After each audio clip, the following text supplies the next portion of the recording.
رجب کو اللہ کا مہینہ کہا گیا، اور رجب المرجب کا آج ماشاءاللہ پہلا جمعہ ہے۔ نبی پاک فرماتے اِنَّا رجب شہر اللہ، یعنی بے شک رجب اللہ کا مہینہ ہے۔ سرکار دو عالم علیہ السلام رجب میں ایک بڑی پیاری دعا کیا کرتے تھے، آئیے ہم بھی مل کے پڑھ کر لیتے ہیں۔ اللہم بارک لنا فی رجب وشعبان وبلغنا رمضان، اے اللہ پاک ہمارے لیے رجب اور شعبان میں برکت عطا فرما اور ہمیں رمضان تک پہنچا دے، آمین۔ اب ذرا غور کریں اس دعا میں رجب اور شعبان کی برکت کی دعا کے ساتھ ساتھ رمضان سے کیسا پیار چھلک رہا ہے کہ ہمیں رمضان تک پہنچا دے، ہمیں رمضان سے ملا دے۔ تو یہ اللہ والوں کو رمضان سے بڑا پیار ہوتا ہے۔ یہ تینوں مہینے بڑے کمال کے، رجب اللہ کا مہینہ، شعبان کے بارے میں آقا فرماتے الشعبان الشہری، شعبان میرا مہینہ ہے، اور رمضان کے بارے میں فرمایا کہ رمضان میری امت کا مہینہ ہے۔ اب آپ غور کریں، گویا نور کی سیڑھیاں ہیں، رحمت کا راستہ ہے، پہلے رجب آیا، پھر شعبان آیا، اور سبحان اللہ پھر رمضان۔ علامہ صفوری رحمۃ اللہ تعالیٰ نے بڑی پیاری بات فرماتے ہیں، آپ فرماتے ہیں رجب جو ہے وہ بیج بونے کا مہینہ، شعبان ان بیجوں پر پانی ڈالنے کا مہینہ ہے۔ جو تھوڑی بہت فصل اور باغ کو سمجھتے ہیں، پہلے کیا کرتے ہیں ہم؟ بیج ڈالتے ہیں، پھر پانی ڈالتے ہیں، اس کا خیال رکھتے ہیں، پھر کیا ہوتا ہے؟ پودا اگ جاتا ہے، فصل ریڈی ہو جاتی ہے۔ تو فرمایا رجب بیج بونے کا مہینہ ہے، شعبان ان بیجوں پر پانی ڈالنے کا مہینہ ہے، اور رمضان فصل کاٹنے کا مہینہ ہے۔ اور پھر اس کو ڈیفائن کیا انہوں نے، وہ کیا ہے؟ فرماتے ہیں جو رجب میں عبادت کا بیج نہیں بوتا، شعبان میں ان بیجوں پر اپنے آنسوؤں سے آبیاری نہیں کرتا، یعنی پانی نہیں ڈالتا، تو وہ رمضان میں رحمت کی فصل کیسے کاٹے گا؟ تو بی پریپیئر، تیار ہو جائیے، اب عبادت کا سلسلہ شروع کرنا ہے۔ اگر تھوڑی بہت گرد لگ گئی، مسجدوں سے دور ہو گئے تھے، عبادت میں سستی ہو گئی تھی، تو یہ رجب ایک پیغام دے رہا ہے کہ اب آ جاؤ، پھر سبحان اللہ مسجدوں کی طرف آ جاؤ، عبادتوں کی طرف آ جاؤ، تلاوت کی طرف۔ علماء بڑی پیاری بات فرماتے رجب میں 3 حرف ہیں، را، جیم اور با۔ انٹرپریٹیشن کیا ہے اس کی تفصیل کیا بیان کرتے ہیں؟ کہتے ہیں را سے مراد ہے رحمت الہی، آخر میں جو با ہے نا اس سے مراد ہے بر یعنی بھلائی، اور جو بیچ میں جیم ہے نا اس سے مراد ہے بندے کے جرم۔ اللہ کی رحمت یہ اعلان کرتی ہے کہ میری رحمت اور میری بھلائی کے درمیان میرے بندے کے جرموں کو کر دو، اور اللہ کی رحمت گناہ معاف فرما دیتی ہے۔ دس از بیوٹیفل منتھ، تیار ہو جائیے، اب نماز قضا نہیں کرنی، اب عبادتوں سے جی نہیں چھڑانا، بلکہ اس میں جتنے ہو سکے اس میں روزے رکھنے۔ ایک بڑی خوبصورت نہر کا ذکر ہے روایتوں میں کہ جنت میں ایسی نہر ہے جس کا پانی دودھ سے زیادہ سفید ہے، شہد سے زیادہ میٹھا ہے، کمال کی نہر ہے، اور فرمایا اس نہر سے وہی پیے گا جو رجب میں روزے رکھنے والا ہوگا۔ تو اللہ مجھے اور آپ کو خوب نفلی روزے رکھنے کی توفیق عطا فرمائے۔ پڑھیے الصلاۃ والسلام علیک یا رسول اللہ وعلی آلک واصحابک یا حبیب اللہ، الصلاۃ والسلام علیک یا نبی اللہ وعلی آلک واصحابک یا نور اللہ۔ درود پاک پڑھنے کے بے شمار فضائل و برکات ہیں۔ من صلی علی او سأل لی الوسیلۃ حقت علیہ شفاعتی یوم القیامہ، میرے آقا فرماتے ہیں جس نے مجھ پر درود شریف پڑھا یا اللہ پاک کی بارگاہ میں میرے لیے وسیلے کی دعا کی، قیامت کے دن اس پر میری شفاعت ثابت ہو گئی۔ درود پاک پڑھنا یہ شفاعت مصطفیٰ صلی اللہ علیہ وسلم حاصل کرنے کا بڑا پیارا طریقہ ہے۔ جتنا ہو سکے اس دن ہم نے کثرت سے درود پاک پڑھنا ہے۔ صلو علی الحبیب صلی اللہ تعالی علی محمد صلی اللہ علیہ وسلم۔ اس مہینے کی شان کیسی ہے اس کے بارے میں نبی پاک علیہ السلام جب رجب آتا تھا نا تو میرے آقا یہ دعا فرمایا کرتے، اللہم بارک لنا فی رجب و شعبان و بلغنا رمضان، اے رب کریم میں رجب اور شعبان میں برکت عطا فرما۔ رجب کے ورڈز کتنے ہیں؟ 3، را، جیم اور با۔ علماء کہتے ہیں اس کی انٹرپریٹیشن بڑی خوبصورت علماء نے بیان کی۔ را سے مراد رحمت الہی، جیم سے مراد بندے کے جرم، با سے مراد بر یعنی بھلائی۔ گویا اللہ کی رحمت یہ اعلان کر رہی ہے کہ میری رحمت اور میری بھلائی کے درمیان میرے بندوں کے جرموں کو کر دو تاکہ میری رحمت اس کی بخشش فرمائے۔ This is the time to repentance. رجب توبہ کا مہینہ.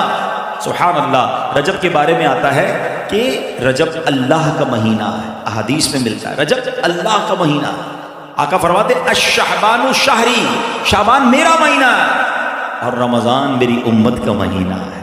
تو یہ بہت خوبصورت سیکوینس شروع ہو رہی ہے. یہ مہینے ضائع کرنے والے نہیں، ہاں یہ مہینے اللہ کی رحمت کو لوٹنا ہے اس مہینے میں. اور سبحان اللہ ایک بہت خوبصورت بات میں بتاؤں کہ نبی پاک علیہ الصلوۃ والسلام فرماتے ہیں 5 راتیں ایسی ہیں جس میں دعا رد نہیں ہوتی. حدیث پاک فرمایا رجب کی پہلی رات، 15 شعبان شب برات جو ہوتی ہے، ٹھیک ہے. پھر فرمایا جمعرات اور جمعے کے درمیان کی رات، نمبر 4 عید الفطر کی چاند رات، نمبر 5 عید الاضحیٰ کی چاند رات. اور رجب کے روزوں کی تو کیا بات ہے، احادیث میں یہ فضیلت آتی ہے جو رجب میں پہلے دن کا روزہ رکھے، پہلے رجب کا 3 سال کے گناہوں کا کفارہ ہے. دوسرے دن کا روزہ رکھے 2 سال کے گناہوں کا کفارہ، اور تیسرے دن کا روزہ رکھے تو 1 سال کے گناہوں کا کفارہ. پھر پورا رجب جو ہے وہ ہر روزہ جو ہے وہ 1 مہینے کے گناہوں کا کفارہ ہے. اب تو سردیوں کے دن ہیں، ویسے ہی ہم میں سے کئی لوگ لیٹ لنچ کرتے ہیں، 6 سوا 6 بجے افطار ہو جاتا ہے.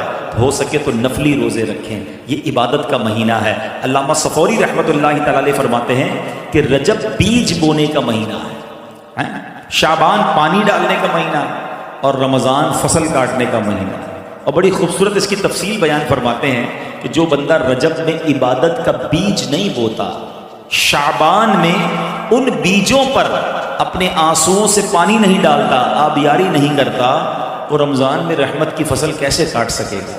تو this is the time to prepare yourself. یہ تو وقت آ گیا مسجد کی طرف آنے کا، تلاوت کرنے کا، روزے رکھنے کا. اگر کوئی دوری ہو گئی ہے عبادت سے تو پھر جڑ جائیں، اور رحمتوں والے مہینے شروع ہو رہے ہیں. تو اے میرے پیارے اسلامی بھائیوں، اللہ کرے کہ ہم رجب میں اللہ کی عبادت کر کے اپنے گناہوں کی معافی مانگ کے ہم اس رجب کو اس طرح گزاریں. اور رجب میں ایک اور کام کرنے کا بڑا زبردست میں آپ کو بتا دوں کہ نبی پاک علیہ الصلوۃ والسلام فرماتے ہیں، حضرت عبداللہ ابن زبیر رضی اللہ عنہ سے روایت ہے کہ جو ماہ رجب میں کسی مسلمان کی پریشانی دور کرے، اللہ عز و جل اس کو جنت میں ایسا محل عطا فرمائے گا جو حد نظر تک وسیع ہوگا. تم رجب کا اکرام کرو، اللہ کریم 1000 کرامتوں کے ساتھ تمہارا اکرام فرمائے گا. اللہ کرے کہ ہماری کوئی نماز قضا نہ ہو، ہم اس پہ نفلی روزے رکھیں، اس پہ درود پاک کی کثرت کریں، استغفار کی کثرت کریں. اللہ کا مہینہ ہے، خوب اللہ کی طرف لو لگائیں کہ یا اللہ تیرا مہینہ آ گیا، بندہ بھی تو میں تیرا ہوں، میرے مولا تو میری مغفرت فرما دے، ہمیں رمضان سے ملا دے. رجب کا احترام کرنا یہ اللہ کو کتنا محبوب ہے. حضرت عیسیٰ روح اللہ علی نبینا علیہ الصلوۃ والسلام کے دور کا میں آپ کو ایک واقعہ سناتا ہوں کہ ایک شخص تھا، ایک مدت سے ایک عورت کے بارے میں اس کے دل میں برے خیالات تھے، اور ایک بار اس کو موقع ملا، اس عورت پر اس نے کنٹرول حاصل کر لیا. قریب تھا کہ وہ گناہ کرتا. اس نے دیکھا کہ لوگ چاند دیکھ رہے ہیں. یہ مسلمان، وہ مسلمان بھی نہیں تھا، غیر مسلم تھا. تو اس نے کہا یہ لوگ کس چیز کا چاند دیکھ رہے ہیں، کس مہینے کا چاند دیکھ رہے ہیں؟ تو کہا مسلمان جو ہیں رجب کے مہینے کا چاند دیکھ رہے ہیں. اللہ اکبر. جب اس نے سنا کہ رجب آ گیا ہے وہ اس عورت سے دور ہو گیا، گناہ سے باز رہا. اللہ کریم نے حضرت عیسیٰ علیہ السلام پر وحی بھیجی کہ اے عیسیٰ اس شخص کے پاس جاؤ، اس سے ملاقات کرو. جب آپ اس کے پاس گئے، اپنی تشریف آوری کا سبب بیان کیا. اللہ اکبر. جب اس نے سنا تو اس کا دل نور اسلام سے جگمگا اٹھا، کلمہ پڑھ کر مسلمان ہو گیا. یہ چلا کہ پہلے زمانے میں صرف مسلمان نہیں، غیر مسلم بھی اس مہینے کا ادب کیا کرتے تھے. نبی پاک کی سخاوت کے انداز دیکھیں. اللہ اکبر. ایک تو یہ نہ کوئی غریب آیا اس کو دے دیا، مگر کہتے عطاؤں کے بہانے ڈھونڈنا، کسی اور انداز سے بھی اپنے صحابی کو، اپنے غلام کو عطا فرمانا. ایک بار حضرت جابر بن عبداللہ رضی اللہ تعالیٰ عنہ سے نبی پاک نے ایک اونٹ خریدا، اونٹ بھی خرید لیا، اس کی قیمت بھی دے دی، اور پھر وہی اونٹ حضرت جابر کو تحفے میں بھی عطا فرما دی. اچھا اسی طرح امیر المومنین حضرت عمر فاروق رضی اللہ عنہ سے ایک اونٹ کا بچہ خریدا اور اس کی رقم دی، اور وہ اونٹ کا بچہ انہی کے صاحبزادے حضرت عبداللہ ابن عمر رضی اللہ تعالیٰ عنہ کو عطا فرما دیا. کتنی خوشی ہوتی ہوگی ہیں کہ رقم بھی مل گئی اور وہ چیز بھی واپس مل گئی. سبحان اللہ. کس قدر سخاوت فرماتے. نبی پاک بعض اوقات اپنی ضرورت کے لیے کسی چیز کو خریدتے تھے، پھر وہی چیز کسی کو تحفے میں عطا فرما دیتے۔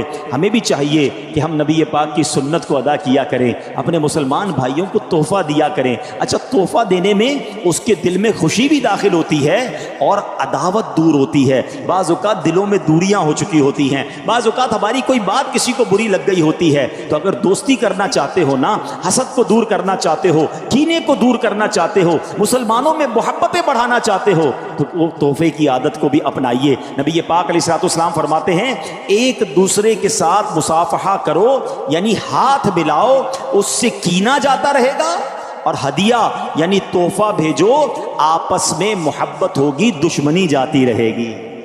آج کے معاشرے میں کتنی محبت کی ضرورت ہے، اتنا فرسٹریشن بڑھ گیا ہے، آج آپس میں نفرتیں بڑھتی جا رہی ہیں۔ تو اے میرے پیارے اسلامی بھائیوں، سلام کو عام کریں۔ سلام میں بھی ہم نے کیٹیگرائز کر دیا ہے، جس کو جانتے ہیں اس کو سلام کرتے ہیں، رشتہ داروں کو سلام کریں گے، کاروباری لوگوں کو سلام کریں گے، جس مسلمان کو جانتے نہیں اسے سلام بھی لوگ نہیں کر رہے ہوتے۔